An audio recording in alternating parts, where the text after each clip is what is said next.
Romans 7, beginning verse 14. Kaya niyo pong basahin ko sa ESV. Sabi po dito, "For we know that the law is spiritual, but I am of the flesh, sold under sin. For I do not understand my own actions, for I do not do what I want, but I do the very thing I hate. Now if I do what I do not want, I agree with the law, that is good. So now it is no longer I who do it, but sin that dwells within me. For I know that nothing good dwells in me, that is in my flesh. For I have the desire to do what is right, but not the ability to carry it out. For I do not do the good I want, but the evil I do not want is what I keep on doing. Now if I do what I do not want, it is no longer I who do it, but sin that dwells within me. So I find it to be a law that when I want to do right, evil lies close at hand. For I delight in the law of God, in my inner being. But I see in my members another law waging war against the law of my mind, and making me captive to the law of sin that dwells in my members. Wretched man that I am, who will deliver me from this body of death? Thanks be to God through Jesus Christ our Lord. So then I myself serve the law of God with my mind, but with my flesh I serve the law of sin." Tayo po ay manalangin at humingi ng gabay at tulong sa ating Diyos. O aming dakilang Diyos, nagpapasalamat po kami sa kalayaan na meron kami sa aming bansa, sa aming lugar, kung saan may laya kaming makapunta sa lugar na ito at makarinig ng inyong mga salita. Nagpapasalamat po kami dahil ang araw na ito ay araw kung saan maririnig muli namin ang tinig ng aming Panginoong Hesus. Tulungan niyo po kami sa aming pagbubulay-bulay ng inyong salita. There are so many things, Panginoon, na pwedeng magdala sa amin na kami ay mag-alala, mga magpapagulo ng aming isip upang hindi kami makapag-focus sa inyong mga salita. Gabayan niyo po kami, tulungan niyo po kami sa aming kahinaan.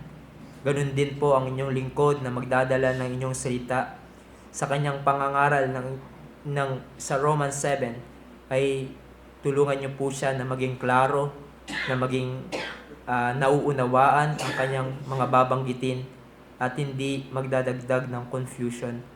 Sa lahat ng ito, kami ay umaasa sa banal na Espiritu na siyang makapangyarihang kikilos sa aming kalagitnaan. Sa pangalan ni Jesus. Amen.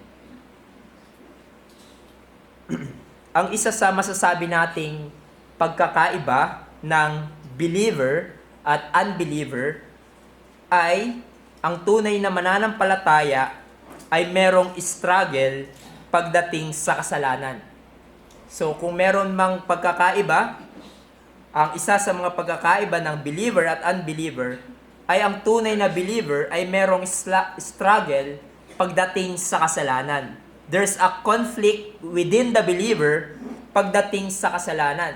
Believers feel yung bigat ng kasalanan na kanilang ginagawa laban sa Diyos at sa kanyang batas. Ang tunay na believer ay merong pagkamuhi sa kasalanan. At kung siya ay mahulog dito, ay meron siyang kalungkutan. Hindi katulad ng mga unbeliever. Though marahil, he or she feels guilty kung meron siyang nagagawang kasalanan, but a true believer, kapag nakagawa siya ng kasalanan laban sa Diyos, he or she grieves sa kanyang puso, sa kanyang paglabag sa Diyos. Hindi lamang siya nakokonsensya, bagkos merong kalungkutan sa kanyang puso, knowing that he or she falls short of God's glory and perfect will of God. At dito nga sa ating passage ay ipapakita ni Pablo yung conflict within na kanyang pinagdaanan bilang believer laban sa kasalanan na natitira pa sa kanyang buhay. Although siya ay napawalang sala na sa pamamagitan ng gawang pagliligtas ni Jesus, by faith through Christ, siya ay napalaya din sa kondemnasyon ng batas ng Diyos through Christ's sacrifice in His place. Hindi nangangahulugan na si Pablo ay naging perpekto na nawala na siyang kasalanan at hindi na siya nakakagawa ng kasalanan. No, siya pa din ay nakakagawa ng kasalanan. And sadly, ito pa din ang realidad sa buhay ng lahat ng mananampalataya. Na napalaya na tayo sa kapangyarihan ng kasalanan, sa dominion and its punishment, meron pang nalalabing kasalanan sa ating buhay as believers. Sabi nga ng isang writer, although it is yung sin no longer president, it is still resident. At kung maalala nyo, ay binanggit na din ni Pablo yung gantong conflict sa buhay ng isang believer sa chapter 6 ng ating pinag-aralan. Now here in chapter 7, beginning verse 14, Paul allows us to see this side of his sanctification. Kung ano yung nangyari sa kanyang buhay bilang believer na meron pang labi ng kasalanan. Though Paul's experience, through Paul's experience, we as believers today ay nakaka-relate din tayo kay Pablo. We see here ang kanyang struggle at pakikibakas sa kasalanan, and we can relate sa kanyang struggles. But also, katulad ni Pablo, sa ating pakikipaglaban sa kasalanan, the promise of victory laban sa kasalanan through Christ ay pinagkaloob din sa atin, as we shall see in this passage at sa chapter 8. Now, some of you know na itong chapter na ito ay isa sa mga pinagtatalunang chapter ng Book of Romans. No, merong iba't ibang pagtingin ang mga nag-aaral ng salita ng Diyos in this chapter na may kinalaman sa kung ano bang dinidescribe dito ni Pablo. Now, ang pagtatalo ay kung ang Romans 7 ba ay karanasan ni Pablo nung hindi pa siya mananampalataya, o ito ay karanasan ni Pablo nang siya ay mananampalataya na. Meron namang pangatlo. Others ay dinidescribe dito ni Pablo ang isang immature or they say carnal pang believer.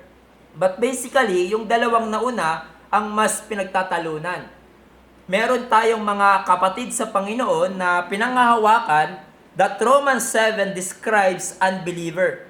Kung kilala nyo si Reader Boss, isang 20th century Bible scholar, a Reformed theologian, or sa ating panahon, yung mas kilala si Thomas Schreiner, ay ganito yung kanilang pinangahawakan nila na unbeliever ang dinidescribe dito.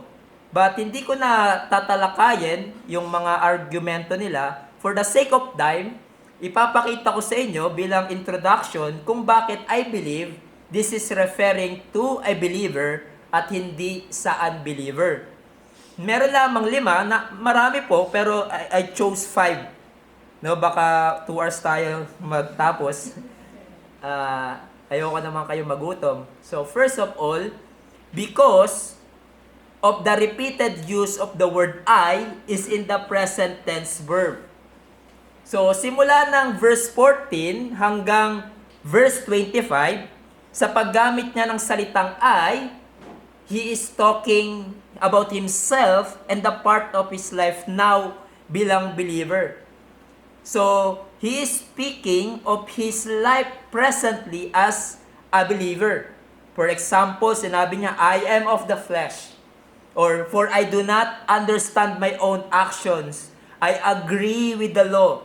So, kung dinidescribe ni Pablo ang kanyang dating buhay noong di pa siya believer, dapat hindi present tense yung verb na kanyang ginagamit.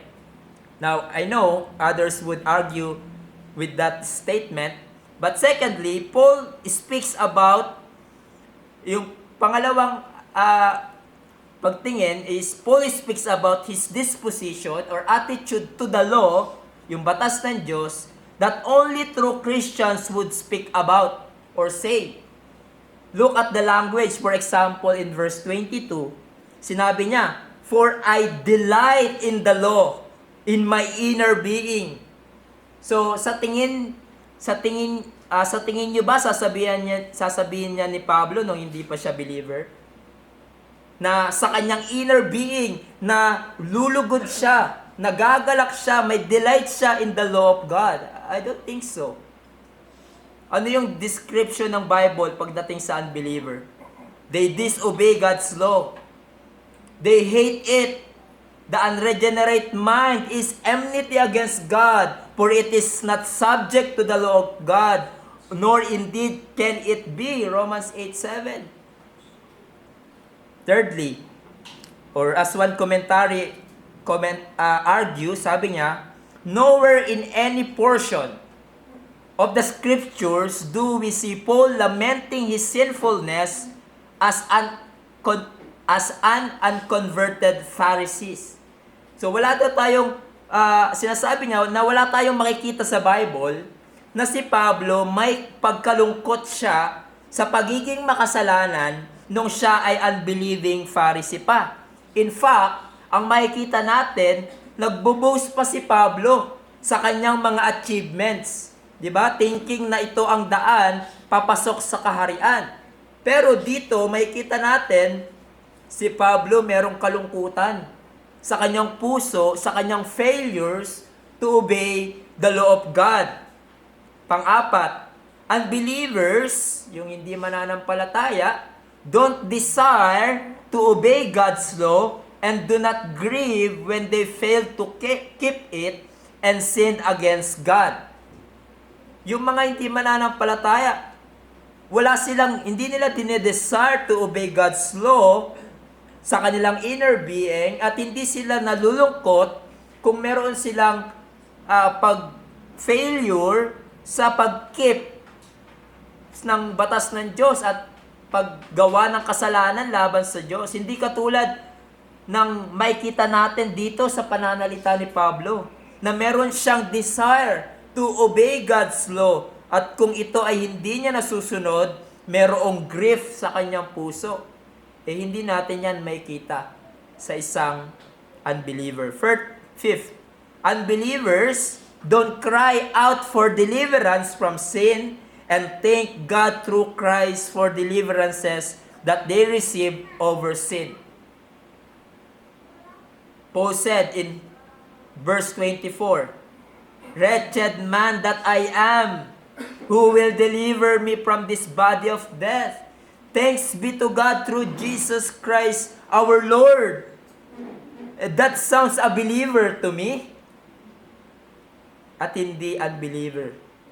Unbeliever won't say that, na meron siyang pasasalamat sa Diyos sa pag-overcome niya ng kasalanan. In fact, unbeliever is at home with his sin. He is at home with his sin. He loves sin that he won't cry out for freedom from it. And there are many explanations I can give kung bakit dito sa Romans 7 ay tumutukoy sa believer. And so, mas leaning ako sa interpretation na ang experience ng believer ang tinutukoy dito ni Pablo. So, in these verses, there are three major headings we will consider. First, the recognition of Paul. Secondly, the validation of Paul. And lastly, the exaltation of Paul. We will only consider two headings this morning. So first of all, yung recognition ni Pablo, verse 17, sinabi sa ating text, "For we know that the law is spiritual, but I am of the flesh, sold under sin." So in verse 17, Paul explains kung bakit ang kasalanan through the commandment became exceedingly sinful. Sinabi ni Pablo, "For we know," meaning nalalaman natin, walang duda. We know beyond a shadow of doubt that the law is spiritual. So hindi lamang si Pablo, but all true believers recognize that the fact na ang batas ng Diyos ay spiritual. Now, kapag sinabi nating spiritual, una sa lahat, it signifies that its origin is divine. Meaning, galing ito sa Diyos. It comes from God. and it reflects God's character. And as we believers recognize that the law ay hindi kasalanan, tulad ng napag-aralan natin last week. The law is not sinful, it is good and holy dahil ito ay galing sa matuwid at banal na Diyos. It is of the Holy Spirit. No, when we say spiritual, yung root word na spirit, no, hindi ito tumutukoy sa espiritu ng tao, but it refers to the Holy Spirit. Ngunit hindi lamang yon, the law is divine in origin. It is of the Holy Spirit. But also, as one writer points out, it has the ability to search the inner man. Yung batas ng Diyos, kaya siya spiritual. Nauungkat ng batas ng Diyos ang ating kamalian sa panloob, hindi lang sa panlabas. But in contrast to this, Paul said, I am of the flesh, sold under sin. Or in other translation, I am a carnal, a metaphoric reference which means of the flesh. No? Or human. Tayo ay human. Sa ating humanness, subject tayo sa hatak ng masamang pita ng laman or our old sinful nature. 1 Corinthians 1:2 kung saan ginamit din ni Pablo yung salitang carnal, ito ay tumutukoy sa mga mananampalataya, take note, believers in Corinthian church na dinidescribe ni Pablo na those sanctified in Christ, called to be saints. And so Paul was not saying sa ating text na siya ay unbeliever or sa 1 Corinthians, yung mga taga-Korinto.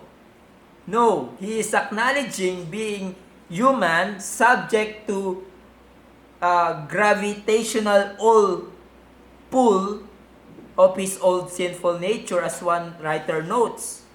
So, malapit pa din siyang mahulog sa dating buhay niya sa kasalanan, just like what happened to some believers in Corinth, na mas nagdo-dominate ang kanilang buhay ng dati nilang buhay sa kasalanan. And by the way, there's no such thing as carnal Christian.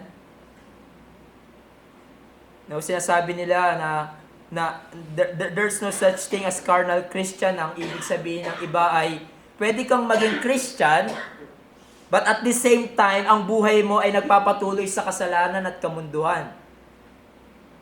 That you can have Christ, they say, you can have Christ as your Savior, but later na yung kanyang pagiging Lord sa iyong buhay at ang kanyang Lordship. No.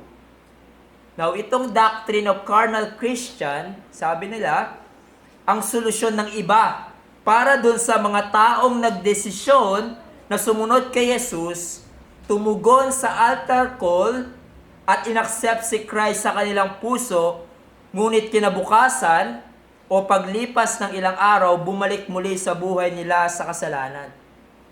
Bumalik sa mundo. And they are labeled as carnal Christian. Di ba? Ganyan yung practice ng iba, ng ibang church. Na merong nag-forward, they ask Jesus to enter in their hearts. They pray a prayer. And then, paglipas ng ilang panahon ay bumalik sa kasalanan, bumalik sa kamunduhan, they are labeled as a carnal Christian. Sadly, it was popularized by Scofield Bible. No, kung meron kayong Scofield Bible, sa kanilang comment sa 1 Corinthians 1:2, na meron daw tatlong klase of men. Natural, no, unbeliever, spiritual believer, and then carnal. Believer siya pero lumalakad pa din o namumuhay sa kasalanan. The renewed man who is walking after the flesh, they said.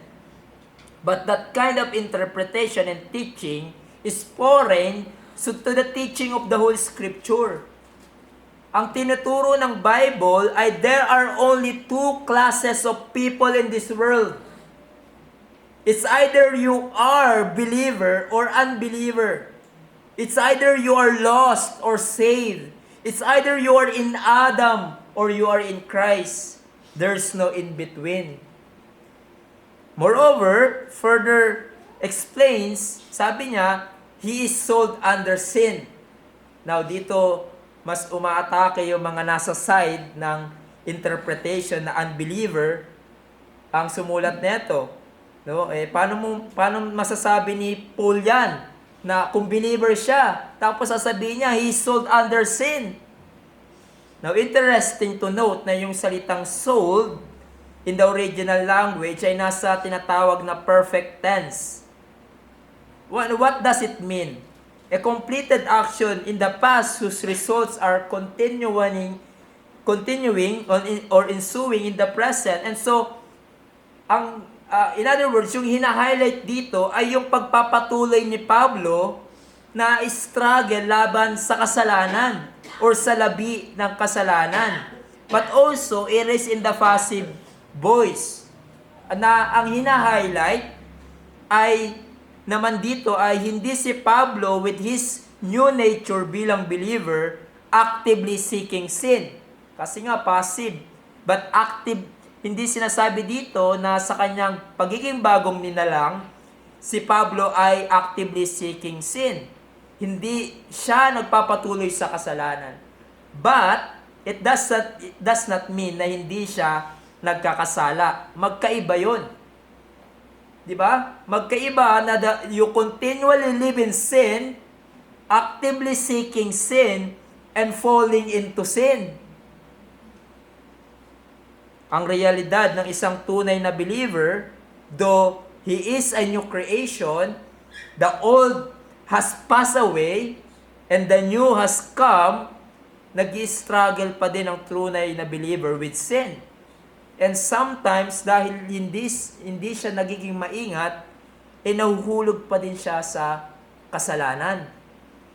At ganito yung sinasabi ni Paul, although napalaya na siya sa tanikala at pamamahala ng kasalanan, hindi na siya alipin ito. Nevertheless, as believer sa buhay na ito, never siyang naging kompletong malaya mula sa nalalabing kasalanan niya until siya ay kunin na ng Panginoon at napunta na siya sa kaluwalhatian. Now, it's like the Japanese soldiers, no? Pagkatapos mapalaya ng Pilipinas sa pananakop ng Hapon for about 3 years and a half. Completely liberated na yung Pilipinas sa kanilang dominion. Pero yung ilang mga soldiers ng Japanese is still engaged in a guerrilla type of warfare. Diba? May mga pang-aambush pa din at pagsasabotage dahil gusto nilang magkaroon muli ng pagkokontrol. So also with sin, pagkatapos nitong masira yung kanyang dominion sa ating buhay as believer, sin has been broken, but sin will still try to gain back its control. We could never be completely freed from remains of sin until we arrive in glory. We are as Paul, we are in a cycle of being sold under sin. Which means, nahuhulog pa din tayo sa pagkakasala. We still repent of our sin and look on Christ, believing in Him for fresh forgiveness of our sins. Mga kapatid, sa atin pong sanctification in our Christian life, as Sinclair Ferguson said, the whole Christian life involves an ever-repeated cycle of discovering fresh layers of sin to be dealt with and fresh supplies of forgiveness and cleansing. Yun yung buhay natin. Bilang mga mananampalataya, we discover yung fresh layers of our sin. And with that, we have a supply of forgiveness and cleansing in Christ. Dahil hindi pa tayo totally hindi pa totally eradicated ang sin sa buhay natin, our life is a struggle against sin. 'Di ba? We do not believe. Ganon din si Pablo, yung teaching na lumalaganap din noon, na I don't know kung meron pa din sa ating panahon at sa Pilipinas, yung katuruan na sinless perfection. No, na sadly, naging popular because of John Wesley in the 19th century. Na sinasabi nila na maaari daw na sa period ng buhay ng isang Christian ay ma-reach niya yung point na hindi na siya nagkakasala at siya ay perfectly holy na. Diba? Katulad nga ng binanggit ko noon, gusto ko makakita ng taong ganyan na naniniwala na siya ay wala ng kasalanan at kukunin ko ang wallet niya. Tignan natin kung hindi siya magkasala, no? But that's also foreign from the teaching of the Bible. Ang tinuturo ng Bible is that although ang kapangyarihan ng kasalanan sa ating buhay ay nawasak na in this life, once and for all, at the point of our conversion, yung reign of sin has been broken, yet the remaining sin, a lingering sin, is not and cannot be totally eradicated in this life. And so, therefore, we must reject any form of Christianity that teaches carnal Christian and sinless perfection. Mga kapatid, avoid those teachers na nagtuturo, hindi ka na dapat nag-struggle sa kasalanan. They say, kung tunay kang believer, avoid those na nagpapakilalang Christian, and they say, maaari kang mamuhay sa kasalanan, maaari kang bumalik sa kamunduhan, at i-enjoy mo ang kasalanan, total ligtas ka naman. Total tinanggap mo na si Jesus sa iyong puso, at forever nang secure ang iyong kaligtasan. At sinasabi pa nila, di ba, once saved, always saved. But we say no.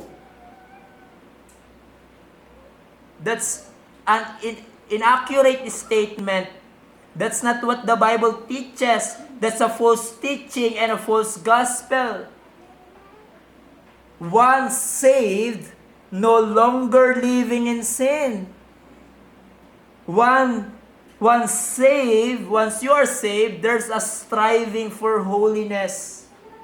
Once saved, there's struggle with sins.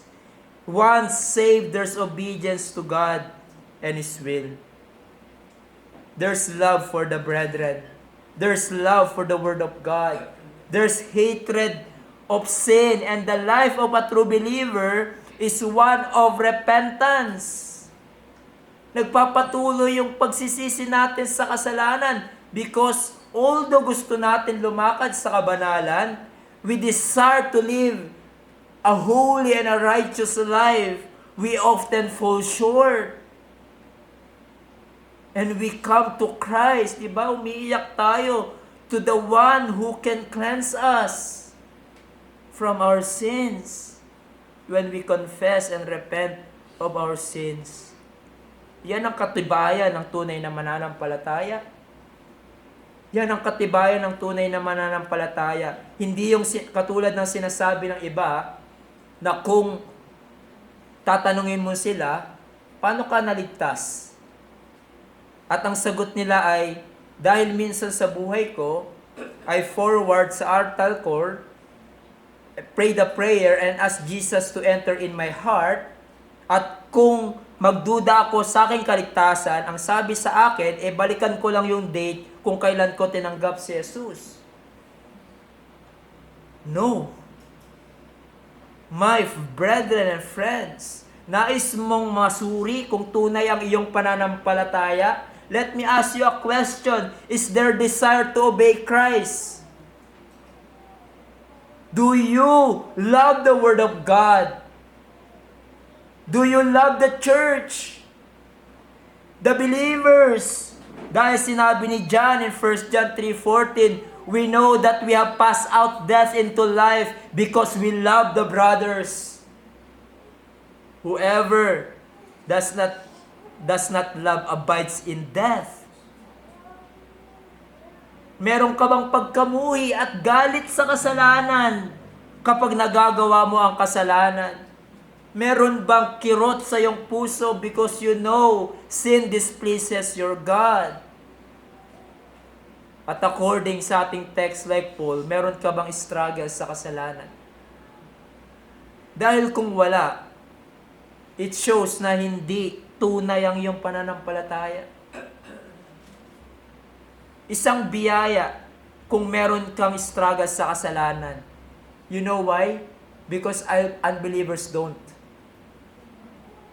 They love their sins. They make excuses for their sins. They don't fight for holiness inwardly.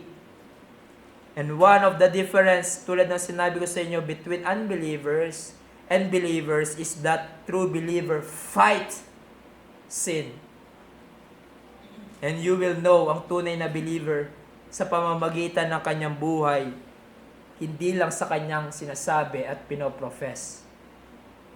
But pastor, hindi pa ako perfect. Nahuhulog pa din ako sa kasalanan. Nag-i-struggle pa rin ako sa aking sin. Welcome ba ako sa church nyo? Welcome to the club. Welcome to Christianity. Christianity is not composed of perfect people, but penitent people. Well, mga taong patuloy na nangahawak sa biyaya ng Diyos at nagsisisi para sa kanilang nagawang kasalanan. And this fellowship, this church is not for the perfect people, but for the penitent people. Why? Bakit tayo patuloy na humingi ng pagpapatawad sa kasalanan? Bakit kailangan natin ng patuloy na paglilinis ng Diyos kay Kristo Jesus? Dahil ang realidad na binanggit ni Pablo, we are being sold under sin. It means we are still commit sin. We stumble in many ways. At minsan ay nadadaya tayo ng kasalanan. Gaano ito katotoo na meron pa din tayong struggle ang tunay na believer pagdating sa kasalanan. Sabi ni Apostle Paul, and that leads us to our last heading, the validation. In verse 15 it says, for I do not understand my own actions, for I do not do what I want, but I do the very thing I hate. So dito ay makikita natin ang struggle ni Apostle Paul with his remaining sin. Sabi niya, what I am doing, or literally, what I am producing under the influence ng kanyang labi ng kasalanan, he said, I do not understand. Then he explains anong ibig sabihin niya, for I do not do what I want, but I do the very thing I hate. Sabi sa Tagalog, sapagkat ang hindi ko nais ang ginagawa ko, subalit ang kinapupuotan ko, iyon ang ginagawa ko. Sinasabi dito ni Pablo na hindi siya, una sa lahat, hindi sinasabi ni Pablo dito na hindi siya responsable kapag siya ay nagkasala. Rather, he was struggling and puzzled na merong dalawang magkaibang principles, dalawang bagay ang umiiral sa kanyang buhay. Yung kanyang old sinful nature laban sa buhay ni Pablo bilang believer o bagong nilalang kay Jesus. It is the language of Galatians 5:17. Diba? Sinabi ni Pablo ang ganito, na nagpapakita na merong dalawang opposite principle at work in his being. Sabi niya, for the desires of the flesh are against the spirit. And the desires of the Spirit are against the flesh. For these are opposed to each other, to keep you from doing the things you want to do. So Paul was puzzled sa kanyang behavior because sa kanyang pagiging bagong nilalang, his renewed nature, ay ginagawa niya pa din ang mga bagay that are against Christ at kontra sa kanyang pagiging bagong nilalang. And perhaps, noong bago kayong mananampalataya, ay malakas yung pagtatanong nyo sa kung anong nangyayari sa inyong sarili. Diba? Dahil sinasabi ng salita ng Diyos, bago na akong nilalang. Ang banal na espiritu ay nananahan sa akin. And yet, ginagawa mo pa din yung mga bagay na laban sa espiritu. Contradict to your renewed nature in Christ. Dahil nga yung old self, yung old nature, old sinful life ay nagnanais pa ding mag-dominate sa iyong buhay kahit you are renewed in Christ. Sinabi ni R.C. Sproul, when we have been born again and the Spirit has been shed abroad in our hearts, we have new natures, new desires, new inclinations, new attitude, new love for the things of God. But that love is not perfect. It is not pure. It is not yet completely realized in our lives. There is a constant daily struggle and warfare with the old self whose desires are battling the desires of the new self. It is precisely this battle with which every Christian has struggled that Paul is setting forth here.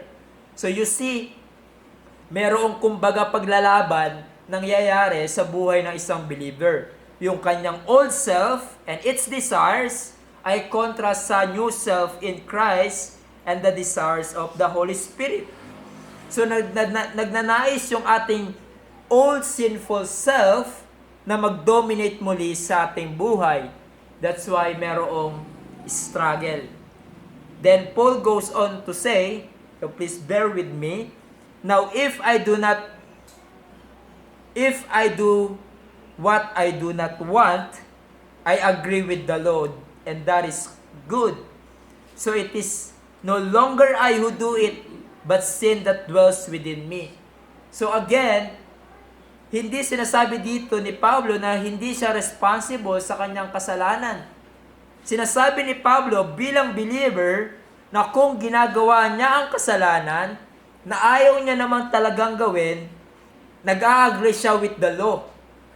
Na tama at matuwid ang kanyang ginagawa. The law of God confirms na tama ang kanyang ginagawa kung hindi niya sinusunod ang kasalanan. Bilang believer, his new self longs to honor and obey the law perfectly.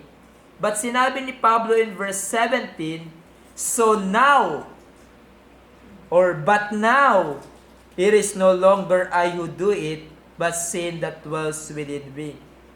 In other words, yung bagong pagkatao ni Paul as a new man in Christ, hindi yun ang nagwo-work out ng kasalanan. But yung sinfulness na natitira sa kanyang pagkatao. That sinfulness that dwells or living in him. Sinabi ni John MacArthur, Paul's new I, his new inner self, no longer approves of the sin that still clings to him through the flesh. Whereas before his conversion, his inner self approved of the sin he committed. Now his inner self, a completely new inner self, strongly disapproves. So tandaan lang natin, para hindi tayo malito, we are a new man in Christ. But yung old self natin at yung natitirang sinfulness natin, nakakapit pa yan sa ating buhay. Kahit na tayo ay mananampalataya, as one writer puts it in this way, since I am doing what I am not wishing, there must be another and evil principle working within me.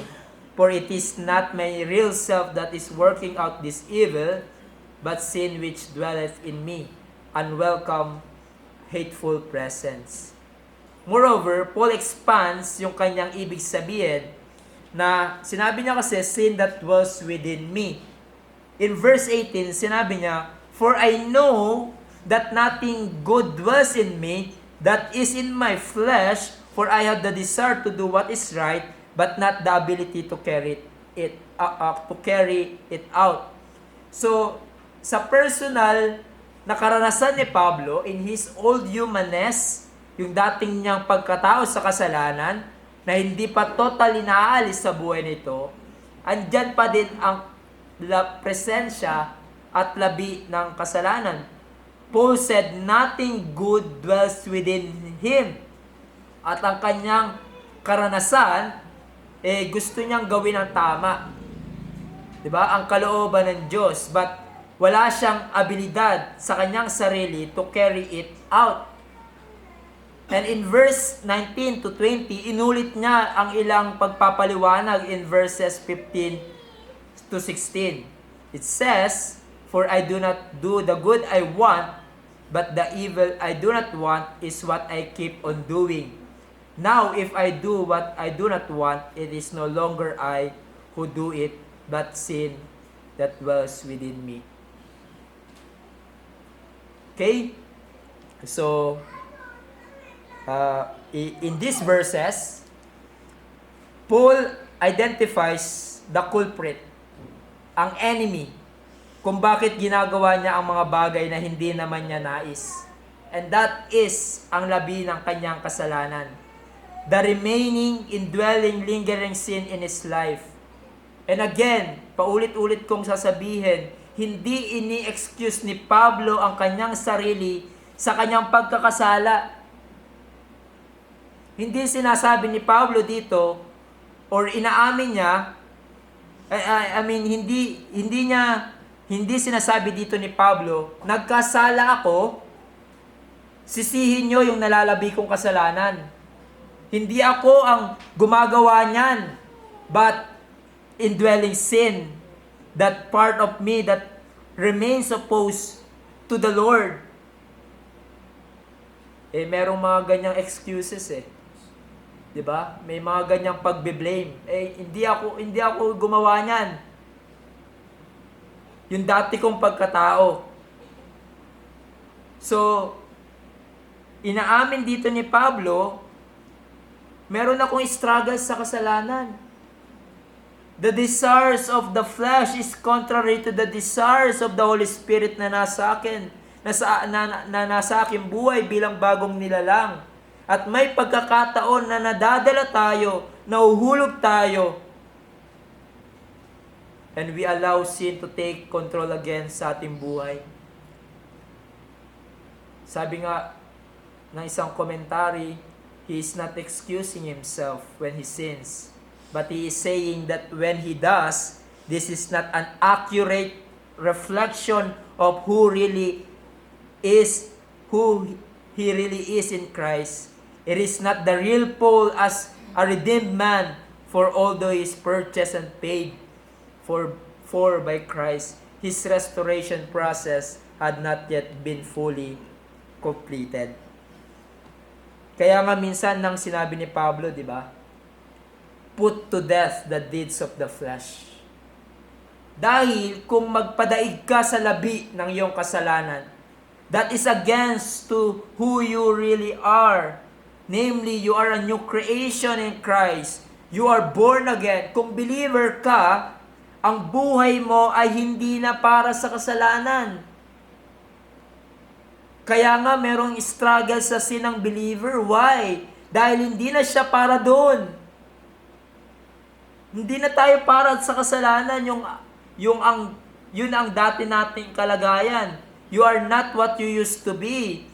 But now you are saved, you are redeemed from sin. At kung mahulog ka muli sa kasalanan, convicted by the Holy Spirit, you mourn, you repent, dahil that's not an accurate reflection of who you really are. You know what? Sa aking pag-aaral dito, babanggitin ko dito next week, Lord willing. sa aking pag-aaral dito, I thank God for Romans 7 na ito ay referring to the believer. Kung saan pinahayag ni Pablo yung tunay na nararanasan niya in relation to sin. At tunay na nararanasan din ng lahat ng mananampalataya. I thank God it was Paul who wrote it. Dahil kung titignan natin ang buhay ni Pablo, di ba? Parang napakalakas na mananampalataya. Parang walang struggle sa sin. And yet, here pinakita niya ni Pablo, hindi. Ito yung pinakita dito ni Pablo, ito yung karanasan niya at karanasan lahat ng lahat ng mananampalataya. Hindi pala ako nag-iisa.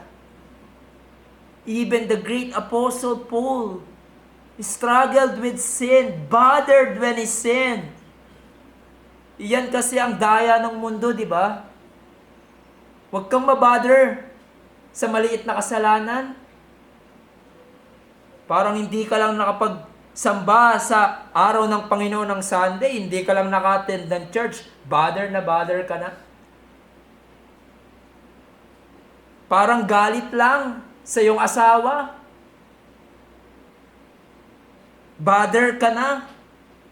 Parang onting panonood lang ng kalaswaan, onting pagsisinungaling lang, nag-i-struggle ka na. That's the deception of the world.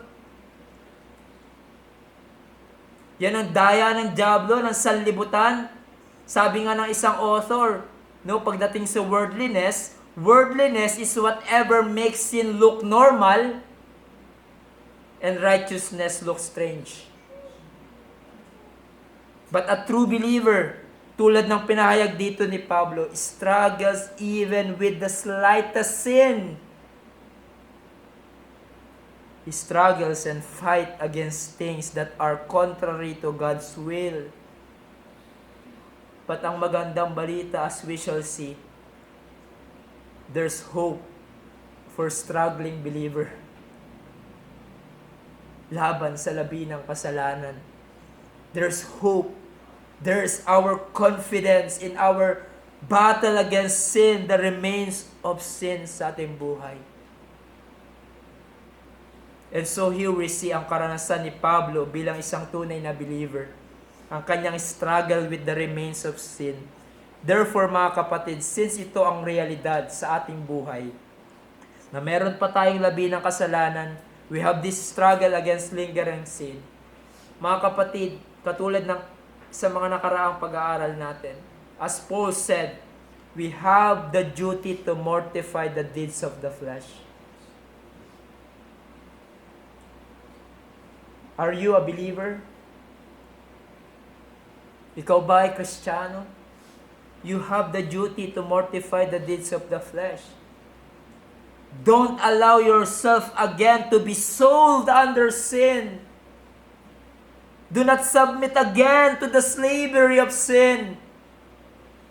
Dahil ang realidad, there's a possibility, a tendency that you find yourself as temporarily sold under sin. It is possible na mahulog tayo sa pagkakasala, even sa grievous sin. At kapag tayo ay nagpadala muli sa ating kasalanan, it is like sin grabbing us again at nagnanais mag-control muli sa ating buhay. It is like a master temporarily getting control of a person who is not really his. At yan ang hindi mainam. At yan ay hindi mainam na sitwasyon. Kung paunti-unti ang kasalanan ay muling nag-gain control sa ating buhay. At kung we fall into grievous sin dahil sa ating kapabayaan, it is dangerous, mga kapatid, at nakakatakot ang maaaring maging consequences ng paunti-unting kasalanan, paunti-unting pagtikim, paunti-unting paggawa ng kasalanan that we call little sins. It is so dangerous. Matakot tayo sa Diyos. Matakot tayo na ma-displease ang Diyos. But matakot din tayo na sa maaring consequence ng kasalanan na ating pilit minamahal at tinatago. Which by the way, yan ang daya ng kasalanan. Hindi kanya pag-iisipin kung ano ba ang consequences ng ginagawa mong kasalanan ngayon. Ang importante at this moment, masaya ka.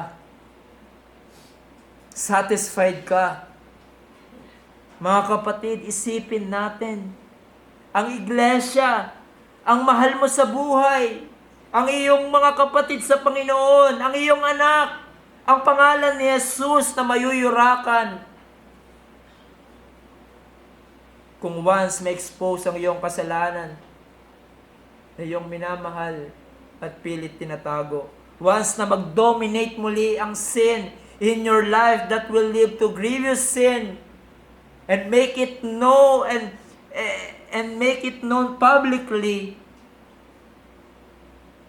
Sabi sa ating Confession of Faith, chapter 17 of Perseverance of the Saints, paragraph 3. Though they may, ang mga tunay na mga believers, though they may, through the temptation of Satan and of the world, the prevalency of corruption remaining in them, and the neglect of the means of their preservation, fall into grievous sins, and for a time continue therein, whereby they incur God's displeasure and grieve His Holy Spirit, come to have their graces and comforts impaired, have their hearts hardened, and their consciences wounded, hurt and scandalize others, and bring temporal judgment upon themselves. Mga kapatid, tunay na mga believers ang binabanggit dito. And we have that tendency. We are that prone na mahulog sa grievous sin na magre-resulta sa mga matitinding consequences na even pagsisisihan natin sa buong buhay natin. Ito ang mga consequences na maaaring mangyari if we succumb again sa kasalanan, if we don't mortify the deeds of the flesh.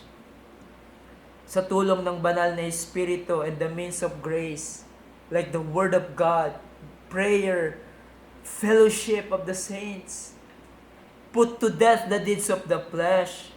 Paul said in Galatians 5:16, "But I say, walk by the Spirit, and you will not gratify the desires of the flesh." Walking by the Spirit, it means following the words of the Holy Spirit, living a life of obedience to His words, Spirit-empowered holiness by denying fleshly desires, and actively following Christ's words, resulting to a life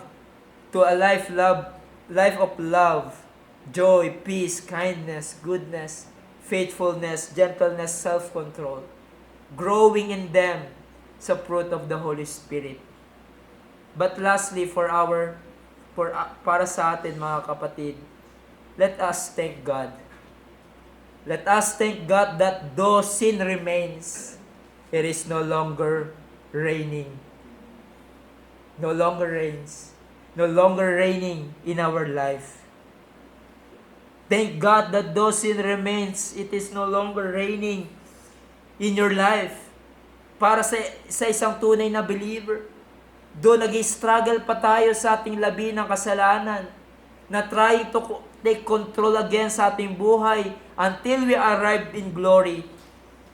But praise God, in Christ Jesus, we are no longer under the dominion of sin and its punishment. We are no longer slave of sin. We are released from its slavery through the life and death of Christ our Savior.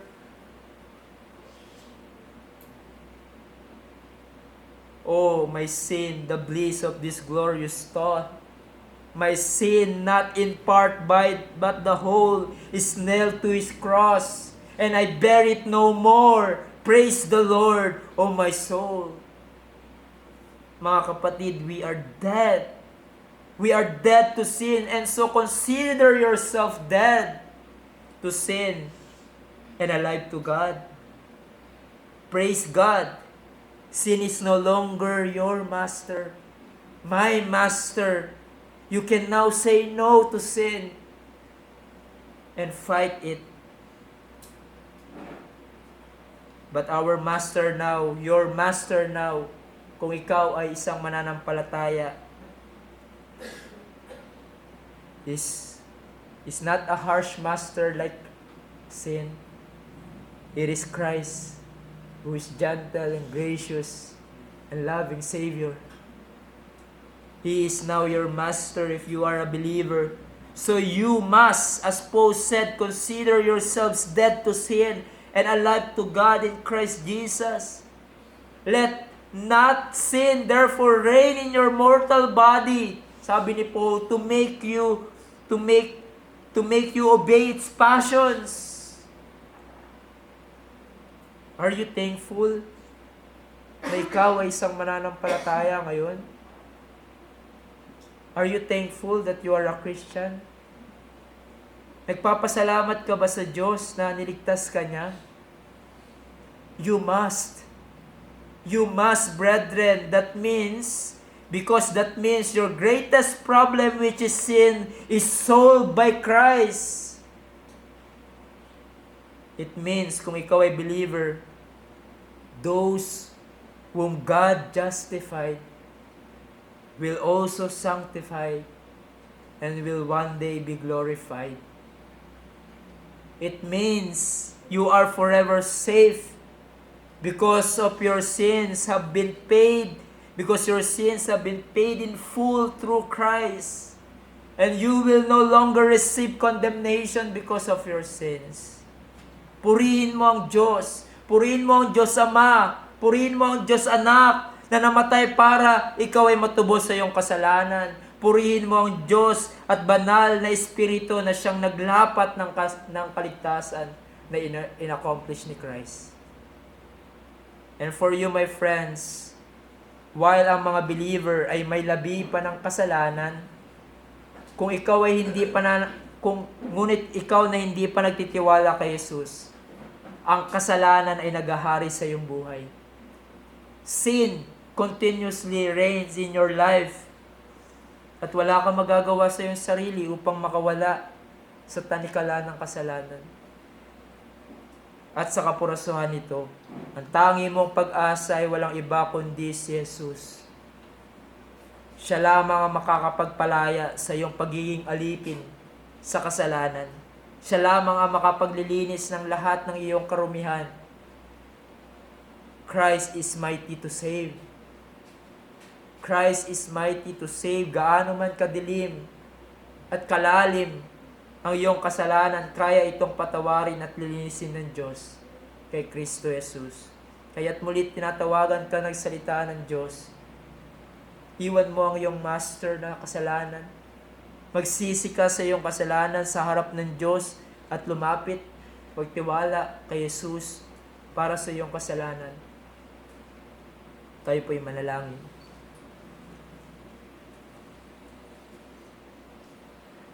Aming dakilang Diyos, nagpapasalamat po kami sa inyong mga salita that we are able to see the side of post-sanctification, na kami po ay maaaring makarelate din, Panginoon, dahil we as believers ay may labi pa po kami ng kasalanan. And sometimes, Panginoon, we live our Christian life one step forward, 2 steps backward. Nahuhulog kami sa kasalanan na aming kinapupuotan. Minsan ay dahil po sa aming kapabayaan. Lord, tulungan niyo po kami na huwag magdaos-dos sa kasalanan. Patuloy na lumaban, humingi ng biyaya sa aming Panginoong Yesus as we battle against the remains of sin. Alam namin, Panginoon, na hindi namin ito kaya sa aming sarili. Turuan niyo po kami na huwag naming ilapat ang aming confidence sa aming lakas, or dili kaya isipin namin matagal na kaming Christian, hindi na kami madadaig ng kasalanan, or we have experienced victories before against our sins, and yet Lord, we know na madaya ang kasalanan. Even yung mga kasalanan po na napaglabanan na namin before ay pwedeng maungkat muli at hatakin kami. Tulungan niyo po kami sa mga moment na iyon, O Diyos, na sa inyong biyaya ay patuloy kaming lumaban sa kabanalan, para sa kabanalan, para sa inyong kaluwalhatian. Sa lahat ng ito, kami nagpupuri, nagpapasalamat in Christ's name.